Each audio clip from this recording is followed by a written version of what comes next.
Iran akhirnya benar-benar mewujudkan ancamannya untuk menyerang Israel. Tidak tanggung-tanggung, ratusan drone dan rudal diluncurkan untuk membardir Israel.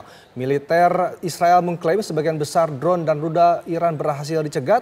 Namun demikian, serangan itu juga menyebabkan kerusakan di fasilitas militer Israel. Iran mengaku serangan ini merupakan pembalasan atas serangan Israel ke konsulat Iran di Suriah yang menewaskan sejumlah pejabat militer Iran, termasuk seorang jenderal senior.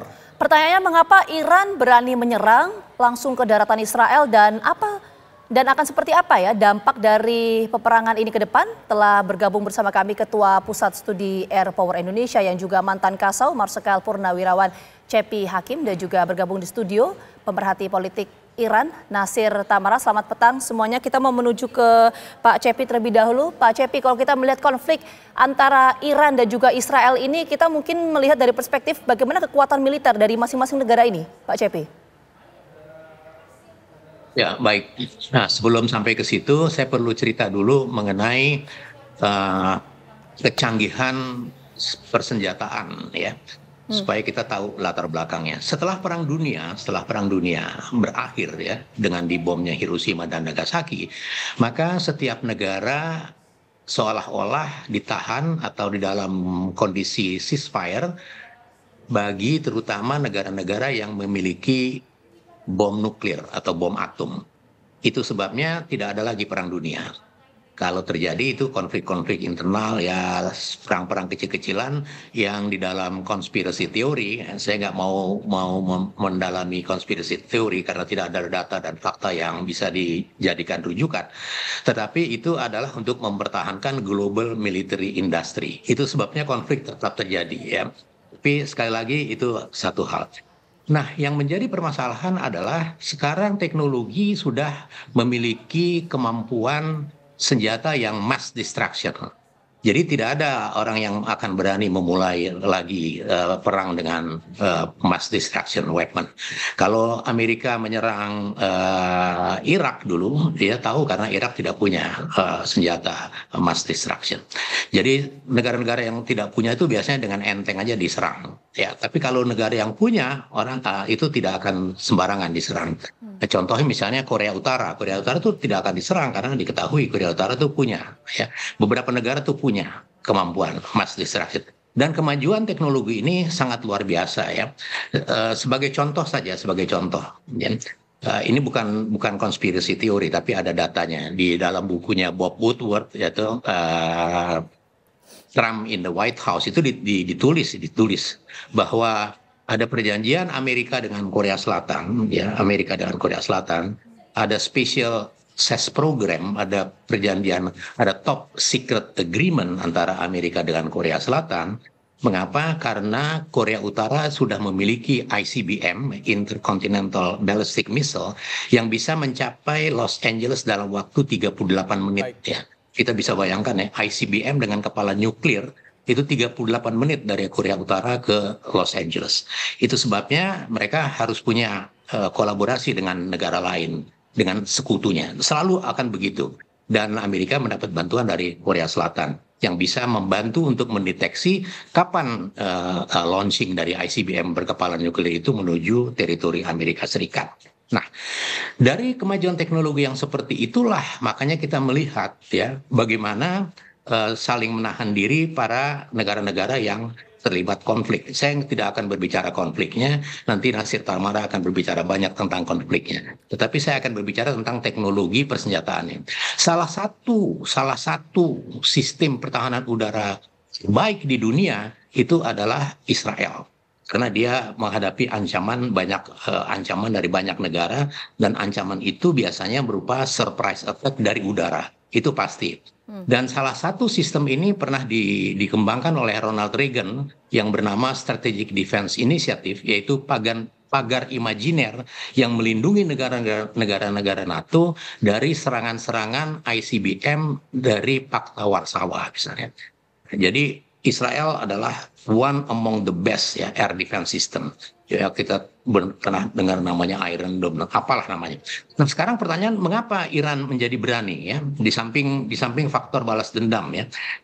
Sebuah negara bila memutuskan untuk menyerang, dia sudah dengan penuh kalkulasi, ya, sudah dengan pre-plan yang matang. Dan dari pre-plan yang matang itu kita bisa melihat bahwa bagaimana drone dipergunakan oleh Iran menyerang Israel pada waktu setelah beberapa saat Israel mendapat serangan dari Hamas. Kita ingat beberapa waktu yang lalu, ya. Jadi serangan-serangan itu kalau kita rangkaikan, maka itu adalah merupakan salah satu pengumpulan data bagaimana menembus air defense system yang sangat solid dari yang punya Israel. Itu sebabnya sekali lagi sebagai balas dendam konsulatnya dan sebagainya itu kita abaikan terlebih dahulu. Tetapi kalkulasi dari sekian ratus drone yang dikirim dari Iran menuju selected target di Israel itu sudah memiliki data-data awal sebelumnya. Itu pasti, ya. Nah, jadi kalau orang bertanya mengapa seberani itu, ya ini bukan soal berani atau tidak berani, tetapi ini adalah merupakan pre-plan, kalkulasi yang sudah dihitung sebelumnya. Makanya dia memutuskan untuk menyerang. Dan Iran diketahui, ya, sudah menjadi rahasia umum, dia juga memiliki senjata nuklir. Makanya dia tidak mudah untuk ditaklukkan begitu aja. Dan Iran sebuah negara yang banyak dari kita di Indonesia itu tidak mendapatkan gambaran yang seutuhnya. Bagi para diplomat dan atase militer yang pernah berdinas di Iran, mereka bisa bercerita banyak tentang bagaimana modernisasi Iran berjalan, termasuk persenjataannya. Jadi itu sebabnya sekarang kita saksikan bagaimana Iran sudah berani memutuskan menyerang Israel. Dan teknologi persenjataan sekarang ini dalam 20 atau 30 tahun belakangan, dia sudah memasuki namanya cyber world yang ditandai dengan ciri-ciri khasnya, yaitu dengan artificial intelligence dan autonomous. Dan tidak itu saja, mereka pasti juga telah menggunakan satellite based command and control yang satellite based sifatnya. Jadi dia menyeleksi target, dia memilih target-target sasaran yang akan diserang itu tidak semata hanya dari pengintaian-pengintaian biasa, tetapi juga dari yang dikenal sekarang dengan cyber world, dunia cyber. Nah, itulah yang kita saksikan sekarang bagaimana perang itu berlangsung. Baik, Pak Cepi, tapi seperti yang kita dijelaskan Pak Cepi bahwa ini Iran ini tidak gegabah, pasti sudah ada persiapan mengapa berani untuk menyerang Israel. Kita tanya Pak Nasir ini kalau secara geopolitik ini seperti apa sih, apa yang sebenarnya melatar belakangi serangan Iran ke Israel ini? Secara hukum, ya, ini kan bela diri. Ya kan, sesuai dengan charter PBB nomor 51 bahwa mereka yang diserang boleh menyerang balik, kan. Yang menarik buat kita di sini adalah kenapa Iran berani, ya kan? Dia itu sebuah negara menjadi republik sesudah revolusi.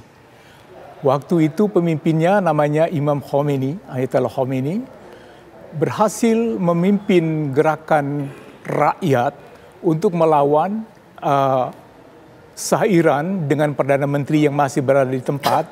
Shah Iran sudah melarikan diri ke Mesir. Tetapi tentara Iran di bawah Shah Iran masih utuh. Dengan seruannya itu Ayatollah Khomeini mengajarkan kebajikan, mengajarkan keberanian melawan korupsi, belajarkan keberanian untuk melawan yang salah, kayak gitu kan. Dia bilang waktu itu rejim Shah Iran ini salah dan kejam. Orang-orang Iran yang nggak sepaham dengan pemerintah, raja itu ditangkap, disiksa gitu kan. Lalu dia bilang harus ada sebuah pemerintahan yang bersih. Maka waktu itu dia bersama teman-temannya yang dulu awalnya dimulai dengan orang-orang yang sekuler, ya, yang mulai mengkritik Shah Iran. Kemudian orang-orang sekuler itu memberikan peluang kepada Ayatollah Khomeini untuk menjadi pemimpin besar revolusi itu. Ayatollah Khomeini itu diusir dari Iran. Kemudian dia mencari tempat di mana dia bisa ditampung, dan dia ditampung di Paris. Pada waktu itu saya kenal beliau, saya mewawancarai beliau. Sesudah 3 bulan di sana, dia menjadi tokoh yang mempersatukan seluruh oposisi. Lalu dia bilang, kita akan pulang ke Iran, saya akan memimpin revolusi, kita akan menyewa pesawat terbang. Ya. Siapa yang akan ikut, saya undang. Kebetulan saya ditugaskan oleh koran saya, Sinar Harapan waktu itu, untuk ikut serta di situ. Dan saya melihat bahwa keberanian orang Iran itu luar biasa. Oke. Dan itu faktor yang harus diperhitungkan. Senjata memang suatu hal, tapi juga orang Iran mempunyai sebuah strategi yang hebat dalam perang Oke. ini. Itu adalah soal kenapa kemudian Iran berani kemudian menyerang Israel. Nanti kita akan coba elaborasi lebih lanjut, tapi kita jeda dulu. Kami kembali hadir saat lagi untuk Anda. Kembali lagi di Kabar Petang, bisa kami ajak Anda untuk mengetahui bagaimana kondisi terkini di Iran. Sudah terhubung dengan warga negara Indonesia yang berada di Iran, dengan Bapak Said Idrus Al-Hamid. Assalamualaikum, selamat petang Pak Idrus. Waalaikumsalam, alhamdulillah sehat. Gimana kabarnya Pak Indra, Bu Gina? Baik. Pak Idrus, bisa dijelaskan saat ini seperti apa kondisi di Iran ini pasca Iran yang melakukan penyerangan ke Israel? Sekarang saat ini saya berada di kota Qum, kurang lebih jaraknya 120 kilometer dari kota Tehran atau dari ibu kota Iran, Tehran. Sampai sekarang ini dari pagi tadi kita istilahnya mulai aktivitas sampai sekarang ini keadaan sangat biasa, masyarakat masih tetap dengan aktivitasnya. Warung-warung juga masih buka, masyarakat juga masih berjalan dengan biasanya. Sekolah pun tidak ada yang libur. Saya tadi pagi juga masih sempat nganter anak-anak saya masuk ke sekolah. Gitu, Pak. Oke, artinya pasca Iran ini kemudian menyerang Israel, kondisi di sana kondusif, tidak ada serangan balik dari Israel dan lain sebagainya ya? Kita ingin konfirmasi soal itu, Ya, Pak Idrus? kondusif dan tidak ada serangan balik sampai sekarang. Baik, Pak Idrus, ini sebenarnya dengan serangan yang dilakukan semalam ini, para penduduk ini khawatir nggak sih Pak? Kalau saya bilang sih penduduk sama sekali tidak khawatir, malah penduduk Iran ya mayoritasnya itu mendukung apa yang dilakukan oleh pemerintah Iran, terutama IRGC, Pasukan Garda Revolusi Islam Iran. Kita lihat dari tadi malam, kurang lebih pagi jam 1 itu masyarakat mulai keluar rumah dan mengadakan konvoi menyemangati pemerintah Iran atau IRGC Iran dalam melakukan serangan ke Israel. Oke, itu dari perspektif warganya. Tapi kalau perspektif dari media-media internal di Iran seperti apa merespon dari apa yang dilakukan oleh Iran terhadap Israel ini, Pak Idrus? Sama media lokal di Iran juga, media internal di Iran juga semuanya mendukung apa yang dilakukan oleh pemerintah Iran. Oke. Karena apa yang dilakukan oleh pemerintah Iran, IRGC itu sudah diumumkan sebelumnya, 1 hari sebelumnya kepada masyarakat Iran. Gitu. Oke, baik. Terima kasih Bahkan banyak. sudah disinggung sebelumnya pada saat khutbah Idul Fitri oleh pemimpin tertinggi Islam Iran, Said Ali Khamenei. Baik. Jadi masyarakat sudah mengetahui tentang hal. Ya, artinya situasi di Iran ini kondusif ya, saat ini tidak ada kekhawatiran dari Kondusif, warga, bahkan kondusif. Tidak warga ada juga mendukung kekhawatiran. ya apa yang dilakukan oleh Iran terhadap Israel. Terima Warga kasih juga banyak mendukung. Pak Idrus Iya, atas waktunya. sama-sama. Baik, terima kasih Pak Idrus. Siap, sama-sama Bu. Oke, kita langsung Sama-sama. menuju ke Pak Cepi lagi. Pak Cepi, kok tadi kan Pak Cepi sempat menyampaikan ya bahwa kekuatan negara untuk bisa melawan atau berperang ini adalah soal alutsista dan lain sebagainya. Termasuk tadi yang disampaikan oleh Pak Cepi, Iran memiliki senjata nuklir. Nah, dengan kondisi seperti ini, apakah eskalasinya akan terus meningkat konflik antar kedua negara ini atau seperti apa menurut Pak Cepi?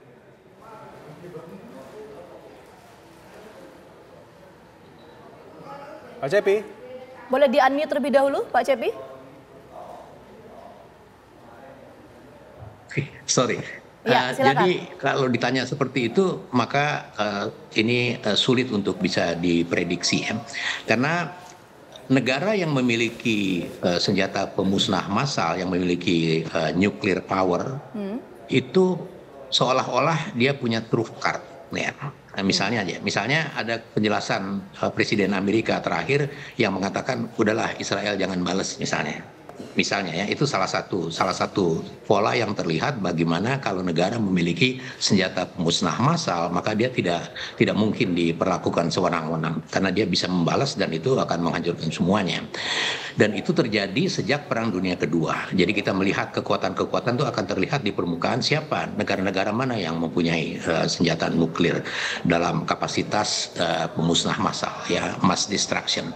Nah, kembali ke Iran dan dengan Israel ini, ya sekali lagi serangan drone dari Iran itu pasti itu dengan kalkulasi yang perencanaan yang matang. Itu tidak mungkin dilakukan iseng-iseng atau coba-coba, tidak mungkin. Jadi dia sudah membuat suatu perencanaan yang matang dan kalkulasi yang juga matang. Nah, mengenai teknologi kekuatan udara, ya kuncinya serangan-serangan udara itu mengandalkan yang namanya surprise attack, ya surprise attack itu selalu. Ya, misalnya dari waktu Pearl Harbor, waktu 9/11, waktu Hiroshima Nagasaki, semua tuh andalannya surprise. Itu sebabnya maka andalan atau sebaliknya negara-negara yang merasa terancam dia juga harus menggelar namanya total defense ya. Kalau kita ingat kemajuan teknologi persenjataan itu maju sangat masif sekali ketika terjadi perang dingin tahun 47 sampai dengan tahun 1991. Itu perlombaan persenjataan yang sangat ugal-ugalan.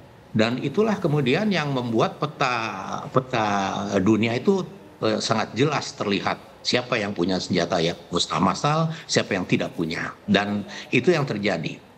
Nah, Israel dengan kondisi negara yang dikelilingi dalam tanda petik musuh-musuhnya, dia selalu berada pada alert one, ya, pada siaga 1. Itu pasti.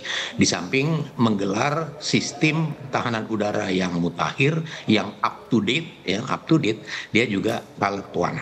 Itu sebabnya dia tidak mudah untuk diserang. Kalau kita mengikuti pemberitaan beberapa waktu yang lalu, serangan-serangan yang dari Hamas itu bukan main ya, tetapi dengan mudah dalam tanda petik juga dengan mudah bisa dibendung ya.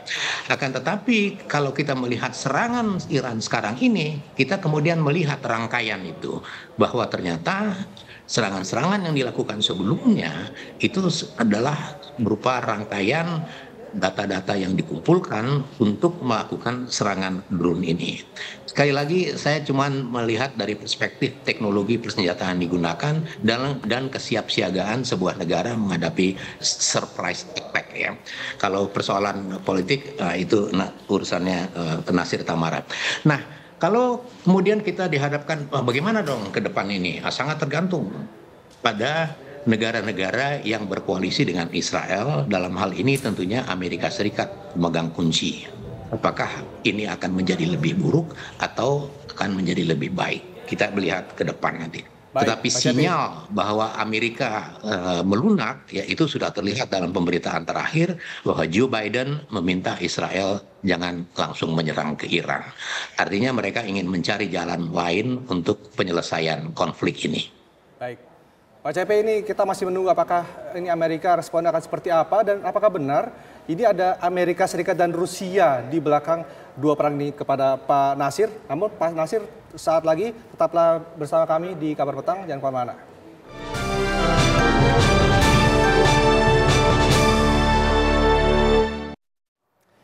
Kembali lagi di Kabar Petang, pemirsa. Tadi kita sudah mendengar bagaimana penjelasan mengenai dari Pak Caki Hakim mengenai kekuatan militer dari Iran dan juga Israel yang berani memulai perangan ini. Dan kita katakan ke Pak Nasir ini melihat dari serangan yang sudah dilakukan, ini apakah benar ini ada negara-negara kuat di belakang serangan dari Iran maupun juga Israel ini? Saya rasa jawabannya adalah bahwa Iran mempunyai sebuah strategi yang hebat. Pertama, dia berhasil menggalang sahabat-sahabatnya di wilayah itu. Timur Tengah, di Timur Tengah. Karena ada 4 negara yang dari mana dilancarkan drone sama juga misil nanti.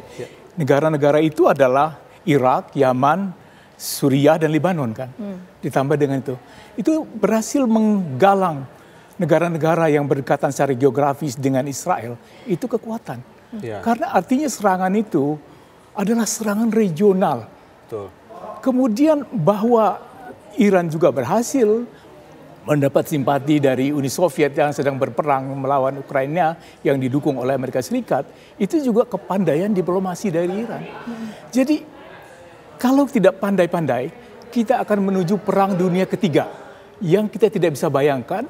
Karena apa? Terjadi sekarang itu penggandaan dan begitu banyak senjata nuklir yang dimiliki oleh banyak negara. Oke, potensi perang dunia ketiga itu besar kalau besar Pak Nasir melihat. Kalau salah aja, hilap aja ya, di dipencet knop untuk meluncurkan nuklir itu, hancur lah. Oke. Nah, berarti pemantiknya ini apa kira-kira yang akan memunculkan perang dunia ketiga dari serangan yang ini? Kalau misalnya kepentingan nasional dari superpower itu, dalam hal ini Amerika Serikat dan Rusia, itu terganggu. Tapi juga Cina. Kita belum memasukkan faktor Cina juga bisa ikut. Cina di belakang juga Selama ada ya? ini kan dia dengan Rusia dalam melawan Ukraina kan, Cina. Dan dalam Cina itu membutuhkan minyak. Iran itu adalah supplier dari minyak. Rusia juga supplier dari minyak untuk RRC. Jadi kalau Cina ikut masuk di dalam ini, dan Cina sekarang kan banyak ketegangan juga dengan Amerika Serikat juga soal banyak hal kan, kemudian itu bisa memantik pertahanan. Karena Perang Dunia Pertama itu dimulai dengan sebuah insiden kecil, seorang bangsawan ditembak di Sarajevo kan. Kemudian Perang Dunia Kedua juga begitu. Jadi apa yang kita akan lakukan di Indonesia apabila terjadi Perang Dunia Ketiga? Kita harus antisipasi, pemerintah harus mempersiapkan itu diri. menarik Pak Nasir, tapi singkat Pak, eskalasinya akan tinggi nggak? Kalau tadi kan Pak Cepi menyampaikan bahwa ini menunggu sikap dari Amerika Serikat. Kita tahu Amerika Eskalasinya Serikat akan tinggi, proksi dari panjang. Israel. Kenapa? Karena konflik Timur Tengah itu mulai dari tahun 49 sampai dengan 2014 ketika Israel didirikan sampai sekarang.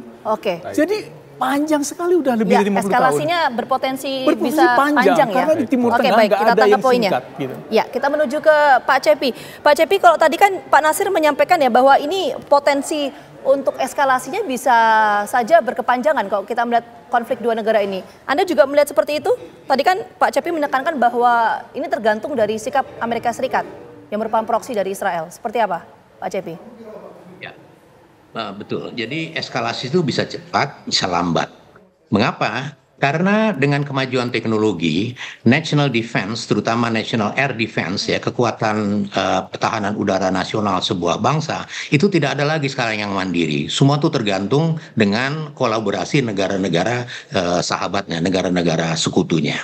Kenapa? Karena kemajuan teknologi menuntut seperti itu. Sebagai contoh, sebagai contoh, Korea Utara bisa mengirim nuklir ICBM berkepala nuklir 38 menit dari Korea Utara ke Los Angeles.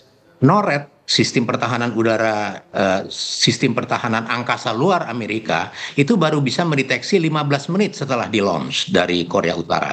Itu sebabnya dia membutuhkan bantuan Korea Selatan. Korea Selatan bisa memberikan warning 7 detik setelah di launching dari Korea Utara.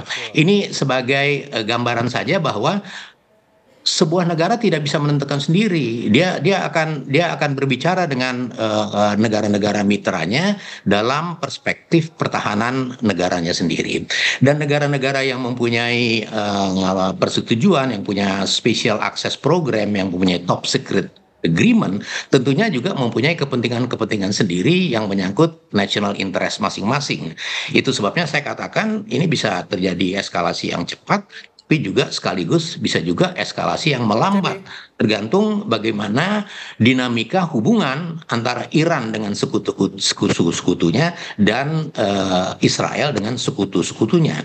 Tadi bagus dikasih peringatan oleh Nasir Tamara bahwa military industry, global military industry sekarang ini ada pendatang baru, yaitu dari Cina. Jadi kalau dulu ada kekuatan Barat dan Timur, sekarang di tengah-tengah itu ada kekuatan Cina, dan ini dipertajam dengan US-China trade war yang juga semacam perang dingin dalam tanda petik, yang kemudian memicu perlombaan persenjataan untuk menguasai, untuk mempengaruhi, untuk kekuasaan.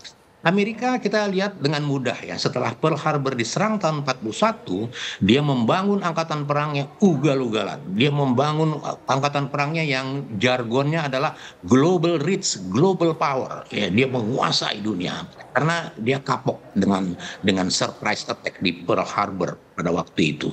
Tapi itu juga dia tidak bisa sendiri, dia harus ada negara-negara yang membantu dia dalam konteks membangun sebuah sistem pertahanan maupun sebuah sistem yang bisa digunakan sebagai program ofensif dalam hal ini.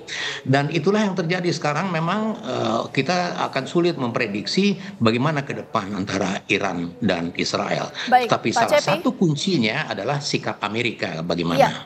salah satu kunci adalah soal sikap Amerika Serikat. Tapi ini menarik juga ya Rendra ya, kalau kita ingin gali apakah kemudian ada negara-negara lain sekutu-sekutu dari Iran dan juga Israel juga turut berperang dalam hal ini ya Rendra ya. Baik. Ini apakah ada kaitannya juga dengan konflik Ukraina dan juga Rusia? Sangat ada terkait semua itu semua. Awalnya ini kan perebutan energi, minyak. Betul. Konflik Timur Tengah itu semuanya sumbernya dari ekonomi, minyak. Jadi revolusi Iran di bawah Khomeini itu karena revolusi supaya energi milik negara itu dikuasai oleh negara, bukan dikuasai oleh negara-negara pada waktu disebut imperialis waktu itu kan. Kekuatannya Iran di sini ya, kekuatan mentalnya udah teruji karena dia perang 10 tahun dengan Irak. Irak waktu didukung oleh Amerika Serikat dan Iran memenangkan perangan itu. Kemudian juga dia diboykot. Dia hartanya di frozen, dibekukan, miliaran dolar segala macam. Orangnya nggak boleh belajar di luar negeri segala macam. Tetapi di dalam kesulitan mereka itu bisa belajar gitu ya. Jadi mereka mempunyai sesuatu yang di Indonesia punya juga yang disebut national resilience, ketahanan nasional dari Iran. Dan ini sebuah kunci kemenangan Iran itu adalah gabungan dari penguasaan teknologi, membuat aliansi dengan negara-negara tetangga dan negara-negara Rusia, Tiongkok, dan juga keberaniannya dia untuk menjalankan perang dengan strategi yang tepat. Betul. Kuncinya di situ. Nah, kita sama-sama berharap ya Pak Nasir ini tidak ada eskalasi yang lebih besar lagi dari serangan yang sudah terjadi semalam. Semoga juga tidak ada perang dunia ketiga. Terima kasih Pak Nasir sudah bergabung bersama kami di Petang dan juga ada Pak Cepi. Terima kasih sudah bergabung juga.